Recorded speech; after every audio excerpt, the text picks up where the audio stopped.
What's going on, everyone? Nothing about this case makes sense.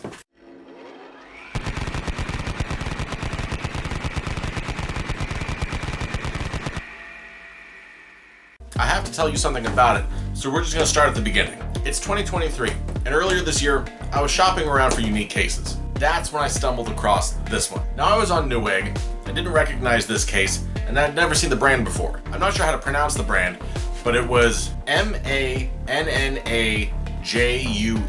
one word. So the listing started with that name, and then the rest of the listing title was just specifications of the case. So I bought it, had it shipped out here, and I've been sitting on it for a while, and I decided, you know what, today's the day I'm finally gonna do that build. I wasn't sure if that company had made anything else, so I searched that name. Didn't find anything on Newegg, didn't find anything on Amazon. Just totally gone. And when I tried to open the link through my purchase section on Newegg, also gone. Can't find the page. So I came in here, I looked at the box, and I found what I think is a brand name, Leks, L-E-K-R-S, lots of consonants. Their logo is kind of cool, it's a Spartan helmet, but found nothing. And then I see what I think is the name of this case, Wolf Warrior. So I searched that. Also nothing. I do love the lengths that Chinese companies will go to copy something but not copy something. Because right below Wolf Warrior it says Esport Republic of Game. Gee, why does that sound familiar? So I really hope that everything in this case is working and not broken and so on, because not only can I not get another one of these cases, I couldn't get any replacement parts or anything like that. So at the moment of making this, for me, from what I can tell online, this case is one of a kind, at least in this comment. All right, let's dig in and see what it's got. So the packing slip showed this box did come from China and then went to California first, probably where Newegg is headquartered, and then to me on the opposite side of the country. I will mention, when I put this up on the workbench here, the box was really light, so I'm sure it's all in there, but I hope that doesn't say anything about the build quality. Cases don't have to be heavy, but I always feel better when they are. I'm reminded of that quote from Boris the Blade. If it does not work, you can always hit him with it.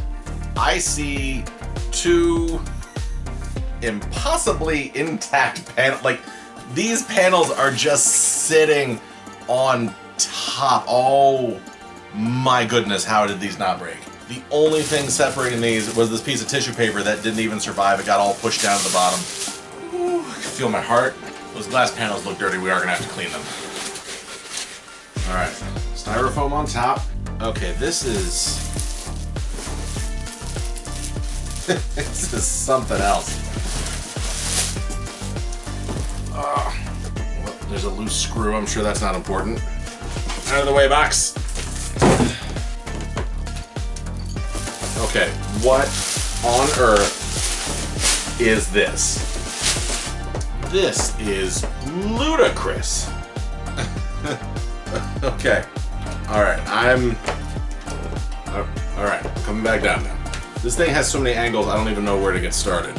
First of all, it appears to be intact. Now, I've had cases like this before that can be a little flimsy, so they might bend and shift in shipping, so getting those side panels on might be a bit of a struggle later, but we'll jump that hurdle when we get there.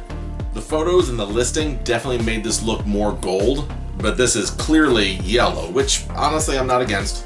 I don't think that this is going to affect the parts that I'm planning on using in this build. Top I/O is headphone, microphone, a couple USB 2, USB 3.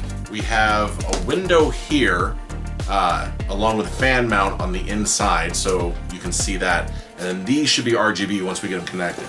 The power button is over here on this side, and that is barely screwed in. I'm watching the PCB move when I press that button. We're gonna see if we can tighten that up a bit. This has got to be a mount for hard drives. Here's the back. It's at an angle, but for what it is, it's very standard. Most computer cases are. Back around to the front. I'm gonna get you off the tripod here, bring you in for a closer look. All right, so here's the front of the case. Very symmetrical. It does look like the metal's bowed a little more here than it is here, but we're gonna see if we can fix that. This is plexiglass, so that should be just a cover. We should be able to peel that and it'll be nice and smooth. Here are 3 RGB strips. We have these flares up at the top here, which are just for show. Moving around to the side view. So our glass panel has 3 points of contact. 1, 2, and 3. I have to make sure that all of those line up. The inside is very open. So the motherboard sits at an angle. Power supply bottom rear, like normal. There's only one fan that goes up here at the front, and that looks like it's just for style. Obviously, a case that's open, you have to worry about dust but not airflow. Up top, it looks like we have vents for 2 more fans here, and then a rear exhaust fan. I was planning on putting an air cooler on this anyway. If it doesn't fit well or doesn't look good, I might have a liquid cooled option, but we'll jump that hurdle when we get to the build video. Speaking of the build video, if you don't want to miss the build for this crazy case, like and subscribe and come back for that one. I am a little worried about this RGB header. I'm not sure what that goes into, and I haven't seen anything else that connects to it yet. Here's the rear of the case. I do need to give this thing a good wipe down. There are some spots here that it doesn't look like rust, it just looks like grime. Gotta get that taken care of. And then here's where that back glass panel will go. My biggest gripe about cases like this is they don't even give you eyelets for cable management or anything. Though I'm hoping, if I get a little lazy, I can hide some stuff in this well here, or maybe use this to drop in some cables. Here's our base, lots of flare. Before we go back to the tripod, I'm just looking at this mount. So the feet, this case does have feet, very thin rubber feet. I'm not sure if the power supply is meant to sit on this little lip right here or not, but usually, because there is a cutout here for the fan to go down, there's no airflow coming through here. So when we mount our power supply, it might be flipped over and have the fan pull air from inside the case and exhaust out the back. Weird, this case is mean looking. All right, this case looks like an adventure. I'm curious to see what it looks like as we bring it all together. There's no manual and no other accessories in the box, just that one bag of screws zip tied to the side. The rest is up to us. I think I have to unscrew these fans. I think I have to unscrew these fins to get the fans in. Not sure if that goes up towards the front or not. Yeah, things are gonna get weird. But if you like weird, then like and subscribe, because I guarantee you the next video is gonna be just that. All right, I'm burning daylight. It's time to end this one so I can get to the next one. And I hope to see you when we put this thing together. Bye.